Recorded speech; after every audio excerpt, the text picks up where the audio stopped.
थंडगार लिंबाच्या प्रीमिक्ससाठी आधी आपण 8 लिंबू चिरून घेतलेले आहेत. हे सगळ्याचा आपण छान रस काढून घेऊया. या रसात लिंबाचं बी अजिबात यायला नको आहे. लिंबू सरबत प्रीमिक्सचं साहित्य आपण बघून घेऊया.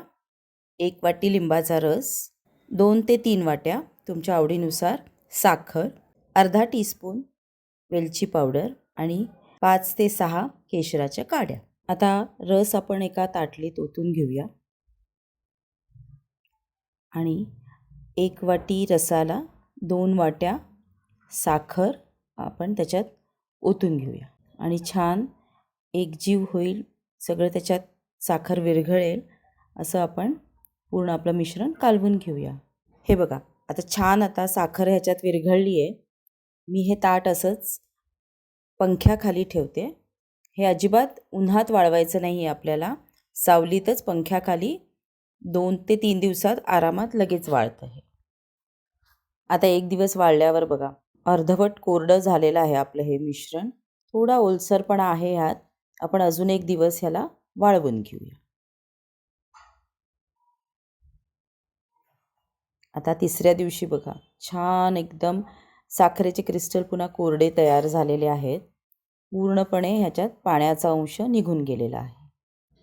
आता हे मिश्रण मी मिक्सरच्या भांड्यामध्ये काढून घेते.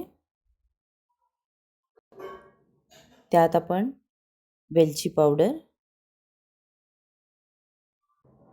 केशराच्या काड्या घालून मिक्सरमधनं बारीक करून घेऊया. हे बघा, मस्त बारीक पिठी साखरेसारखी पावडर आपली ह्याची तयार झालेली आहे. आपलं हे लिंबू पाणी प्रीमिक्स रेडी आहे. आता मी हे एका ग्लासात 1 टीस्पून प्रीमिक्स आणि 1 ग्लास थंडगार पाणी घेते आणि ते छान आपण ढवळून घेऊया. आपलं लिंबू पाणी 2 मिनटात रेडी झालेलं आहे. आता उष्णता इतकी वाढलेली आहे, तर ह्यात तुम्ही सब्जा घालून पण पिऊ शकता. खूपच सुंदर आणि टेस्टी लागतं.